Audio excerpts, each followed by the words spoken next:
नमस्ते साथीहरू। आज चाहिँ हामी गाउँबाट पुपू दिदी आउँदै हुनुहुन्छ, त्यही भएर खाना बनाउँदैछौँ। सुरुमा चाहिँ मैले अचारको लागि सबै कुरा रेडीहरू गरेँ, बनाउँदैछु। काँक्रा र आलुहरू काटेँ, तिलहरू भुटेँ। त्यस पछाडि यसलाई मोल्दैछु।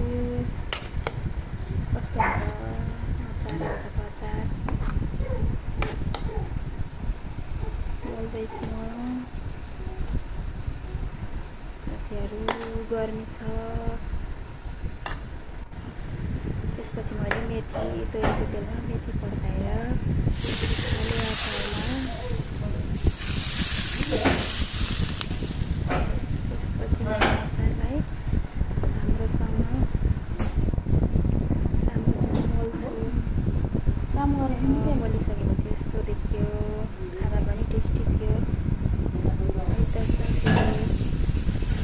त्यस पछाडि म चाहिँ पाहुनाहरू पनि पुऱ्याएँ। त्यसपछि मैले पोर्कको लागि प्याज र टमाटर काटेँ।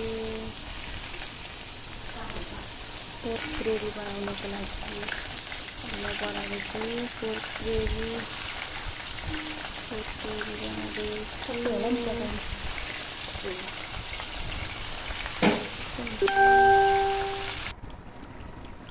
त्यसपछि यसलाई फ्राई गरेर यस्तो भयो।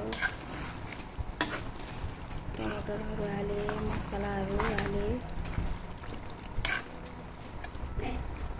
चलाउँदैछु। यसलाई चाहिँ मैले पानी नहालेर ग्रेभी मात्रै बनाएको छु साथीहरू। त्यसपछि मैले यता खसीको सुप पनि बनाएको छु साथीहरू। त्यसपछि मैले चिकन पनि फ्राई गरेँ। चिकन फ्राई गर्दैछौँ। चिकनको पनि कलर आउन लागिसक्यो। रेड देखिँदैछ। फर्स्ट टाइम हो। त्यसपछि मैले दाललाई तड्का लगाएँ साथीहरू। गर्मी थियो। त्यसपछि मैले सबैजनालाई प्लेटमा खाना हालेँ। खाना राखिसकेँ साथीहरू। फर्स्ट टाइम हो मैले चाहिँ बोलेर भिडियो बनाएको। कस्तो लाग्छ प्रतिक्रिया दिनुहोला। पुपू दिदीहरू आइसक्नुभयो गाउँदेखि।